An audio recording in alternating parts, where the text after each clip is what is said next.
Esse vídeo ele vai ser um pouco maior, um pouco mais denso, e ele vai falar sobre algumas das estruturas de sincronização existentes no Java. Desde a sua construção 25 anos atrás, o Java ele foi criado, pensado para trabalhar em ambiente multithreading. Então ele buscou diferentes formas, diferentes meios de que ele poderia fazer a vida do desenvolvedor mais fácil, mais tranquilo, e ela trouxe uma série de ferramentas que ajudam a trabalhar isso. E no vídeo de hoje nós vamos ver algumas dessas ferramentas que são o, as travas intrínsecas, ou intrinsic lock, que a gente encontra no Java. Também o pessoal não usa muito esse nome, o nome mais utilizado são os synchronized, que podem ser dentro de um método ou em cima de um objeto. Nós vamos ver as travas com Java através da implementação de reentrante lock. Daí nós vamos ver um semáforo e por fim a gente vai ver um exemplo que junta esses três conceitos.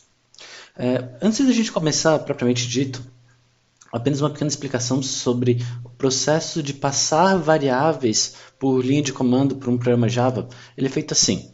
Nós temos aquele assinatura do nosso método main, que tem um string args, e cada elemento desse args é alguém que a gente está passando por parâmetro na nossa thread. Perdão, que alguém está passando de parâmetro para o nosso programa. E no caso, o primeiro elemento é o primeiro parâmetro que está passando, o segundo elemento é o segundo parâmetro, e assim sucessivamente. E esse exemplinho aqui, que eu peguei dessa base do intrinsic lock, o que ele faz? Se eu compilar ele e der um javac intrinsic lock exemplo, ele vai criar o meu objeto, meu ponto class, e se eu mandar executar, ele vai me retornar erro. Por quê? Porque ele está esperando alguém dentro desse parâmetro. Então, se eu colocar, por exemplo, um valor 10, ele vai aqui me retornar o número de threads igual a 10. E a gente já vai trabalhar em cima disso porque para poder facilitar a nossa vida, a gente poder trabalhar com diferentes números de threads. Então a gente vai pegar aqui nosso código de exemplo, nosso código básico, que o que ele faz? Ele basicamente cria uma variável estática chamada compartilhada, que o que essa informação tem? É uma variável que vai ser utilizada por várias threads. Então, ele cria um número de threads que eu recebi por parâmetro, ele altera o nome da variável compartilhada com o nome atual da thread, ele espera um segundo, vai dormir por um segundo, então ele vai imprimir o nome da variável compartilhada. Isso é a nossa threadzinha T que nós estamos criando aqui. E nós adicionamos todas essas threadzinhas T a uma lista de threads e a gente executa essas threads e por fim a gente dá um join em todas elas. Caso isso aqui esteja um pouco complexo, um pouco confuso, dá para voltar lá para o primeiro vídeo onde a gente explicou passo a passo como isso funciona. E se a gente pegar esse trecho aqui, mandar compilar e mandar rodar com 10 threads, o que a gente tem? A gente tem que todas as threads tiveram o número 9, que é a 10ª thread. Porque basicamente o que rolou? Todas as threads foram inicializadas, todas elas entraram aqui, então todas elas batizaram, deram o nome de compartilhada com seu nome local e elas foram dormir. E como elas não escreveram aqui o valor de compartilhada, o valor de compartilhada só foi sendo alterado e realterado e realterado e realterado. Daí ele foi para thread 0, thread 1, thread 2 e por aí vai. Isso, ou seja, a gente bagunçou, a gente teve um problema de escrita suja. Então, como que a gente pode... Uma das ferramentas que a gente tem para poder lidar com isso é criar um mutexzinho através das travas intrínsecas que funcionam em cima de objetos. Todo objeto Java ele tem uma trava intrínseca e a gente consegue acessar ela através da palavra-chave synchronized. Então, no caso, eu vou criar um integer chamado mutex, e um ponto importante é que esse integer precisa existir, ele não pode ser um nulo, se ele for nulo ele vai dar um problema, então, tipo, qualquer objeto, no caso mutex, e ele precisa não ser nulo. E aqui, nesse trechinho, eu vou só escrever synchronized, quem que vai sincronizar? Meu mutex. E vou colocar todo esse trecho de código dentro do meu Synchronized. E pronto, acabou. Está sincronizado. Está sincronizado agora. Se eu mandar executar, o que eu vou fazer? Thread 0 rodou, daí veio a 9, depois a 8, a 7. Notem que existe esse tempo, porque ainda que uma thread esteja dormindo, nenhuma outra thread vai acessar esse bloco. Esse bloco é exclusivo da thread que está operando, que é a thread que está alterando o valor de compartilhada. Ok? Então, isso aqui nos facilita a vida e encerra o primeiro exemplo, que são os exemplos das travas intrínsecas. Só que essas travas intrínsecas elas são muito legais, elas são muito úteis, só que elas são limitadas. Existem várias coisas interessantes que elas acabam não fazendo. Por exemplo, elas não nos auxiliam no processo de construção de timeout. Se eu sou obrigado a trabalhar dentro desse bloco aqui de sincronização. Então, se por acaso eu quiser fazer com que isso aqui tivesse em dois métodos diferentes, para um método travar, outro destravar, por exemplo, eu não conseguiria.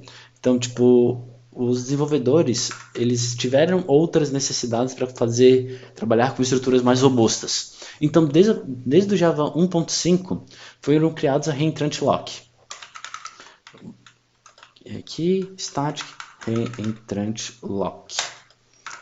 Que ele é um mutexinho simplão aqui, a gente consegue ver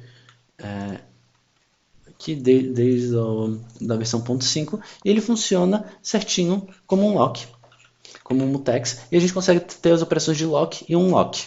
E para garantir que sempre a gente libere, nós podemos utilizar um bloco do tipo finally, para garantir que, independente de estourar alguma exceção ou não, se ela for tratada ou não, a gente sempre vai finalizar. Então, nós colocamos aqui um try, finally, e aqui a gente dá um unlock.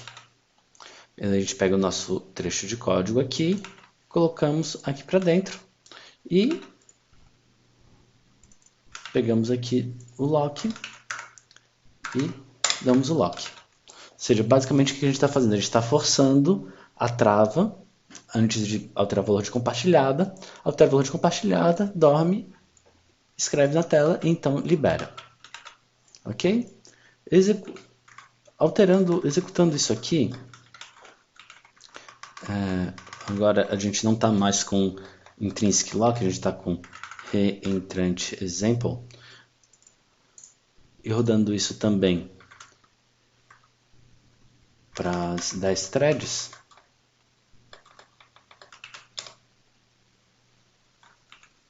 vamos ver o que aconteceu. A gente escreve um Java aqui, a gente tem um Java CP, a gente tem o mesmo comportamento, que é a questão das threads e das blocos de sincronização e tudo mais. Lembrando que a ordem aqui ela é totalmente independente, a gente não sabe exatamente qual ordem que seria, e é nessa vibe. Travou, esperou, liberou, travou, liberou.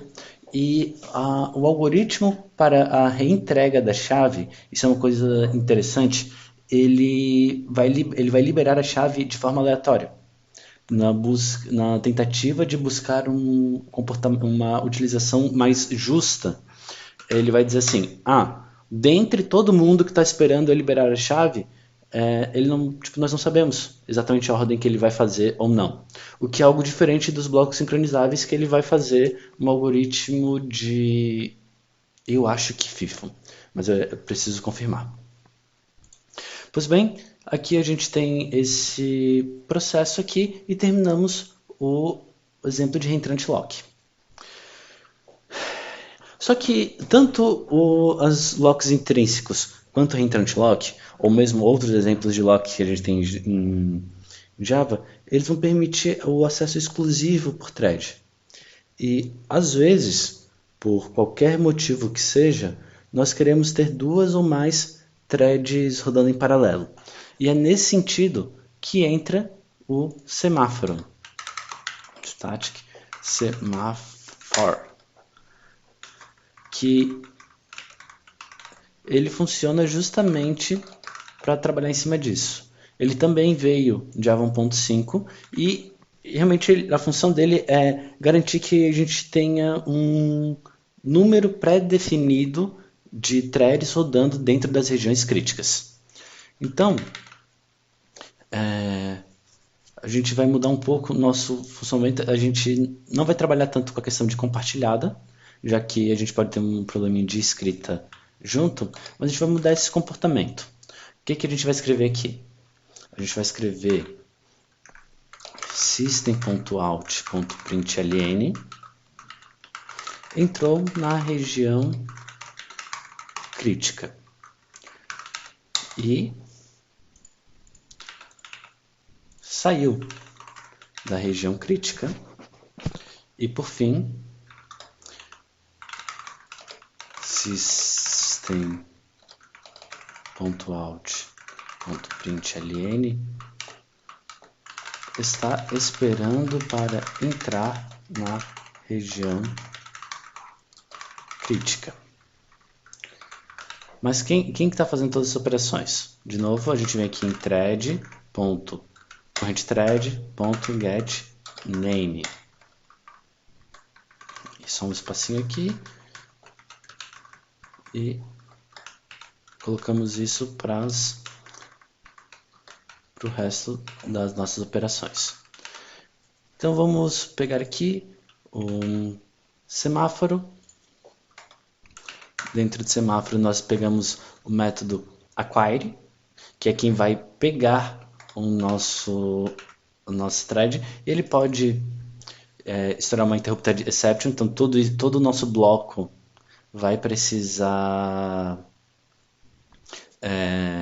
de um tratamento em termos de try-catch. A gente já aproveita e já coloca aqui, a gente já coloca todo mundo aqui.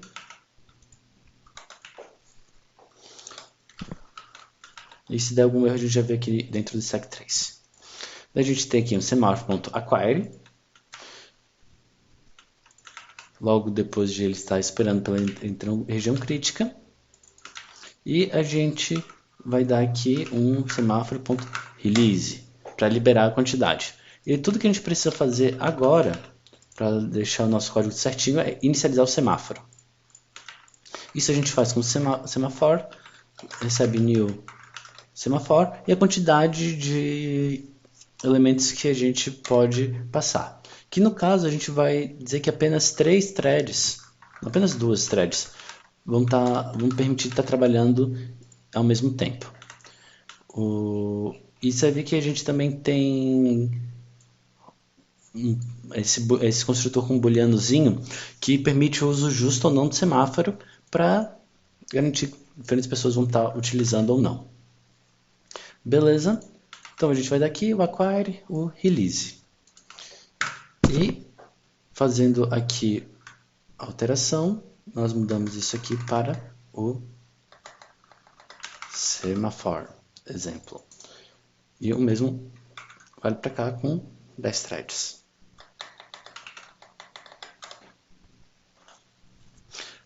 Foi bem rápido. Então a gente vê aqui, thread 0 e thread 1 ficaram esperando na região crítica. Thread 1 entrou na região crítica.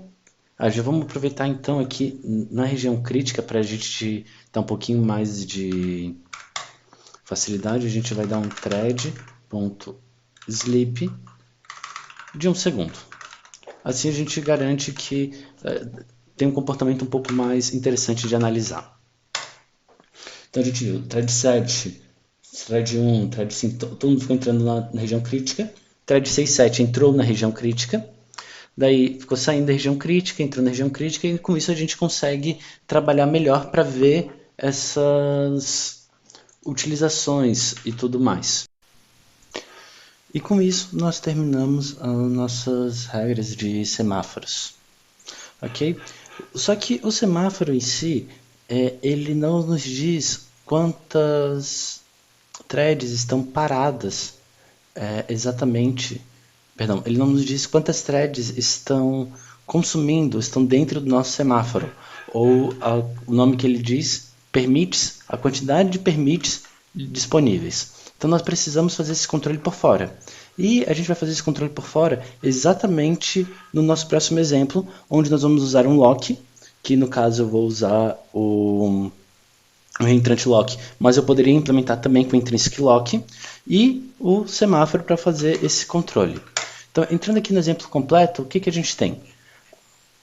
Mesma classe base que a gente tinha antes e mesmas regrinhas do semáforo, de esperando para entrar na região crítica, entrou na região crítica, saiu da região crítica.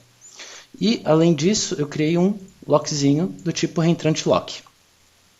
Então, quando eu entro aqui no meu semáforo, com 2 elementos, que era o mesmo que a gente tinha anterior, o que eu faço? Eu dou um lock para travar a utilização. Eu pego meu contador de permissões, eu dou um mais, e eu altero, né, entro na região crítica com contador de permissões em contador de permissões. E eu faço um lock.unlock. Com isso, assim, sempre quando eu entrar aqui, eu vou incrementando minhas permissões. E quando eu saio, depois que eu faço o release, eu também tenho uma regra bem semelhante, que em vez de fazer contador de permissões mais, eu vou fazer um contador de permissões menos. Se eu der região crítica com contador de permissões igual a contador de permissões. E fazendo isso, aqui a gente só pega, nós só rolamos nosso Java completo, CP completo, com 10 threads, e a gente tem todo mundo esperando para entrar na região crítica, daí entramos na região crítica, entra 2, daí um thread 0 sai da região crítica e vai, e tipo, a gente vai chegando. Chega no momento que a gente pode ter ninguém na região crítica, chega, mas a gente tem a garantia de que nunca vamos ter mais do que 2 elementos na região crítica. Então isso está garantido. Por quê? Porque para ele garantir, ele precisa estar dentro do semáforo, que vai garantir sempre que tem 2. E só depois de ele dar do semáforo é que ele vai pegar o lock para controlar a quantidade de permissões. Se eu não tivesse essa trava aqui e essa trava aqui na saída, eu poderia ter comportamentos inesperados, o que não seria algo muito legal. Ok? E com isso nós terminamos esse vídeo onde nós vimos um pouco das nossas travas. Nós vimos as travas intrínsecas, que também podem ser utilizadas, mesmo a notação synchronized pode ser utilizada dentro de um método. Nós vimos as travas reentrantes, o reentrante lock. Nós vimos os semáforos e nós vimos um exemplo onde nós utilizamos uma trava e um semáforo em conjunto.